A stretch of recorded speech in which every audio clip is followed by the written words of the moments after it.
to me, it starts with the Giants, because if you're talking about a team that's red flagging at this point in free agency, to me it's the Giants. And you can tell me if I'm wrong, but Paulson Adebo and Javon Holland, not cheap at this point, but and you would consider them. Adebo was 18 and Holland was 15, I believe, right? Yeah, and they're tier B minus free agents at this point. And I don't put too much stock into the fact that, I live in the area right now and everyone's saying, oh, Amani Toomer is saying that no one wants to play for the Giants because they view it as a sinking ship. I haven't heard from Amani Toomer since 2000, so it's good to know that Amani Toomer is still around and getting work somewhere. But what kind of concerns me is that, and you can tell me if I'm misreading this entire situation, but I look at Joe Shane as a guy who thought he was in on Matt Stafford, at least tangentially.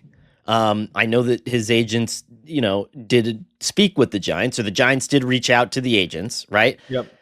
Now that day one has gone by, we're at the point where the Giants have to wait for other dominoes to fall in order for them to figure out who their quarterback's going to be.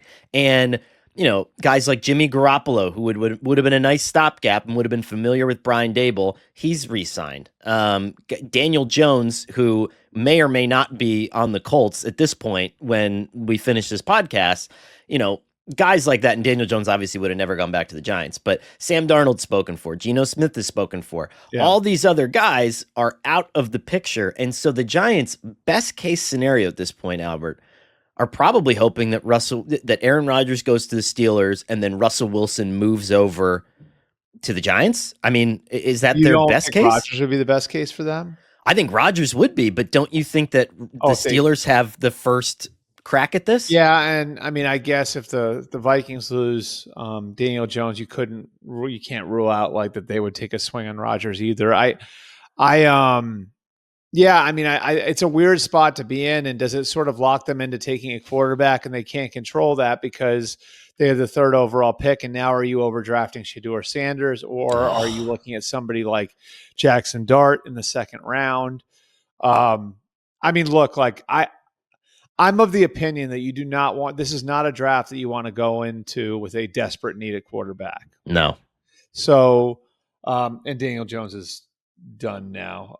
Look at this. It's like did you notice that, by the way, when Ian Rappaport or Tom Pelissero or Mike Garafolo report something now, it's per the insiders, capital T, capital I on Twitter. Yep. So this is per the Breer, capital T, capital B. This is happening live. Okay, so $13.15 million fully guaranteed. I got Woo!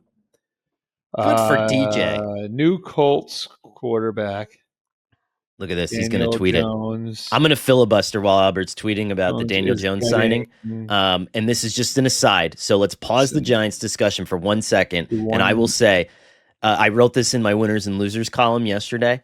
I think that this has the potential to be back-to-back nightmare free agency periods for the Giants, because you let go of Saquon Barkley, which I still think was the right move. And people are going to call me crazy for saying that, but I still think it was the right move because you had no way to utilize him the way that the Eagles did. That said, Saquon Barkley almost breaks Eric Dickerson's rushing record and then wins a Super Bowl. Now, Daniel Jones gets right into the heat of the quarterback competition in Indianapolis with Anthony Richardson. He might start 8 or 9 games this year for the Colts. Like Shane Steichen's not waiting around. Yeah. So, all right, there we go. Yeah. I mean, so we're going to jump into the Colts now, or what are we doing? No. I was filibustering for you while you tweeted that. So anyway, back to where we're at with the Giants here. Like you saying, this is a bad draft. If you want a quarterback, this is a bad free agency period to not at least be lined up with your guy. And Albert, like I was thinking about this yesterday, Monday. Even the Jets who had organizationally one of the worst football seasons in modern NFL history last year. Yep. Have a new GM, a new head coach, and the second free agency started, bang, Justin Fields, $30 million guaranteed. It's a move that excites the locker room, I think, because you pair him with Garrett Wilson and you get him back in on your side a little bit. You get everyone excited. Justin Fields is still an ascending player. You're paying him like the 21st highest QB salary. You're paying him nothing, and he was he was a really good quarterback over the first 6 weeks of last season before he was puzzlingly benched for Russell Wilson in Pittsburgh. So you have the Jets cross town, and they're even lining up a guy. And they're getting a guy off the board. Yeah, it's a dangerous I just think place. It doesn't look good for the Giants. It just doesn't look good. I mean, and I really would be. I mean, to me, I'm going to die in this hill. I think they're close. Like I think. Well, you and I have talked about this. Yeah, and I think if you plug Aaron Rodgers in, like, so I look at it right now, and I see along their defensive front, Kayvon Thibodeau, Brian Burns, and Dexter Lawrence, who might be one of the best players in football, right? Correct. Now in the secondary, you got Tyler Nubin and Deontay Banks as two guys who I think can be really good players. Banks has to get his head out of his you-know-what a little bit, but I think Banks and Nubin are promising young pieces. You're adding Javon Holland and Paulson Adebo to that group, right? And I think Adebo, we would probably look at that signing a little bit differently if he hadn't gotten hurt last year. Yeah. I think he was tracking that way, and that's sort of what the Giants are betting on here. Then on offense, you bring Andrew Thomas back. I think they've still got some moves to make on the offensive line, but I think Andrew Thomas at left tackle changes everything for him. You've got a promising tight end in Theo Johnson. You've got a number one receiver, I think, bona fide now in Malik Neighbors. You're bringing back Darius Slayton. I like Tracy at running back, too. I like Tyrone Tracy at running back.